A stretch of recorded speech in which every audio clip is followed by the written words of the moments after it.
Salut à tous, salut à la TMV. Aujourd'hui on va parler d'oliviers. Alors pas mon ami Olivier, mais mes amis derrière moi, là, les trois que vous voyez, les oliviers. On va voir de A à Z comment on peut planter des oliviers, quand.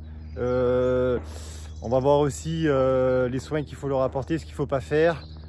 Mais donc après cette vidéo, vous saurez tout sur les oliviers, la plantation, de la plantation à la taille, etc. etc.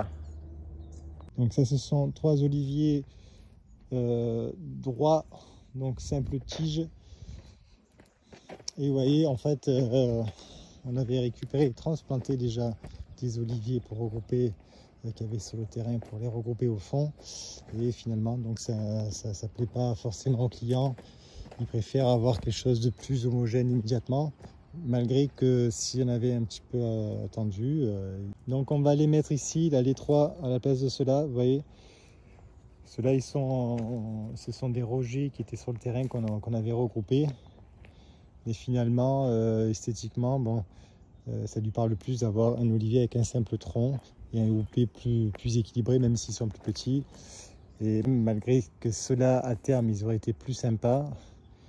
Et voilà, vous voyez, donc c'est des rogers qui avaient gelé en 56 ici, en Provence. Donc c'est vrai que là, il faut un peu porte-manteau, mais bon, c'est après, s'il faut toujours, c'est toujours pareil. Hein. Dans Louis XIV était pressé quand il faisait faire par Monsieur le Nôtre Versailles, et le Nôtre lui répondait que tout simplement que c'était du vivant et que dans la nature, il ne fallait pas être pressé.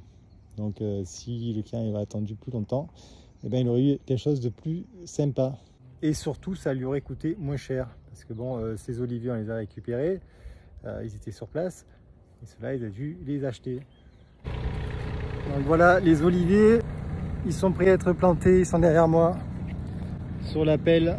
Et on va les mettre ici, là derrière. De nouveau, je me tourne. Ouais, hop.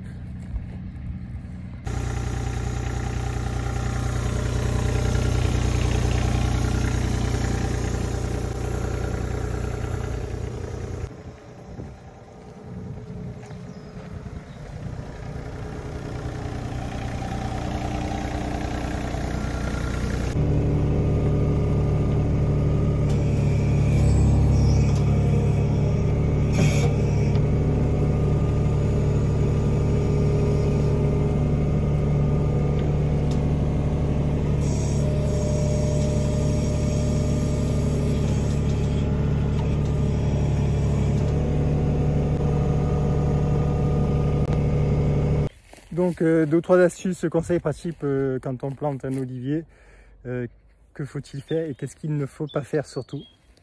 Alors là j'en ai mis trois, il y a celui-ci et le couple que vous avez vu. Donc le couple, Roméo et Juliette et l'amant. Parce que dans un couple il y a souvent un amant, non je plaisante.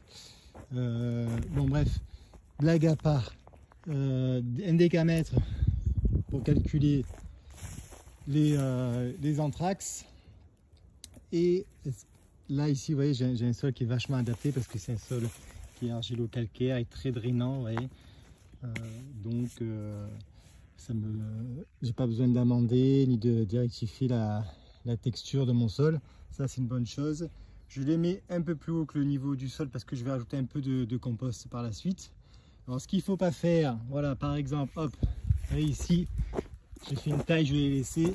Et il ne faut pas la mettre dedans et l'enterrer parce que ça peut, bon, si y a une bandille c'est pas très grave, mais vous voyez quand vous taillez, enlevez votre taille parce que quand ça va se dégrader, quand ça va pourrir, ça peut attirer les champignons, ça peut éventuellement faire venir le pourrier. Donc tout ce qui est branches, racines mortes d'olivier, on ne met pas.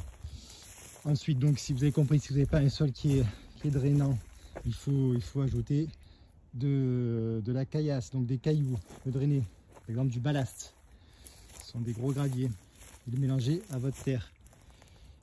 Éviter l'excès d'eau, donc il vaut mieux éviter d'engazonner autour et mettre un arrosage plus massif avec un débit plus important et laisser le temps du réessuyage, c'est-à-dire que en plein été, suivant où vous êtes, il faut que ça ressèche avant de pouvoir réarroser pour pas qu'il soit constamment imbibé dans un sol d'eau, sinon ça va exciter les racines et ça va justement faire venir le fameux champignon et finir par faire crever vos oliviers. Voilà, donc je crois que j'ai un peu tout dit. Vous voyez, là ce sont des beaux sujets. Faites attention à l'orientation par rapport au sud. Vous voyez, aussi quand vous avez des... Ceux-là, vous voyez, c'est pas moi qui les ai choisis. J'aurais évité, vous voyez, parce qu'il y a déjà... Il y a déjà une belle... là, c'est sûrement un coup de godet quand ils l'ont transplanté, quand ils l'ont enlevé.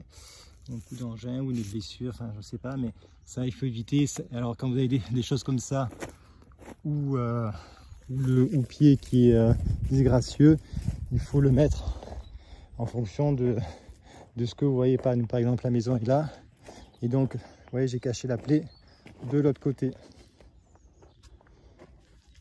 Donc on va parler un peu de technique justement, olivier, donc la technique des oliviers, quand est-ce qu'on peut faire ce type de travail, quand est-ce qu'on va pouvoir transplanter ou tailler les oliviers. Tout simplement, il faut le faire hors gel, donc tout dépend de l'endroit dans lequel vous vivez. Ici dans le sud de la France, par exemple, moi je commence à les tailler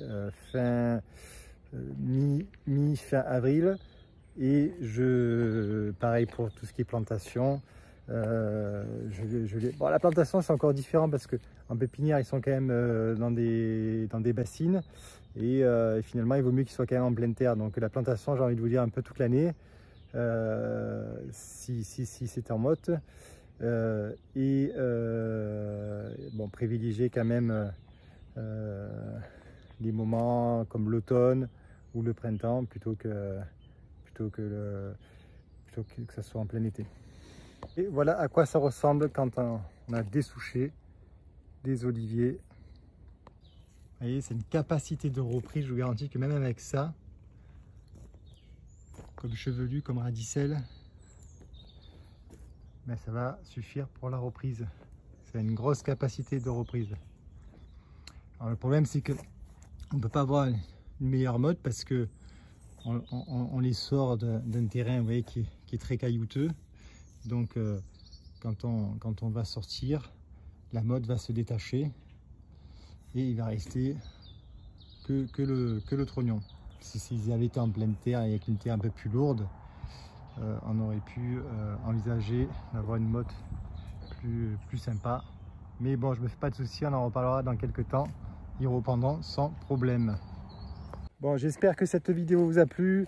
Si c'est le cas, mettez un pouce vers le haut et n'hésitez pas à vous abonner pour des conseils pratiques de jardinage, de culture potagère, etc., etc.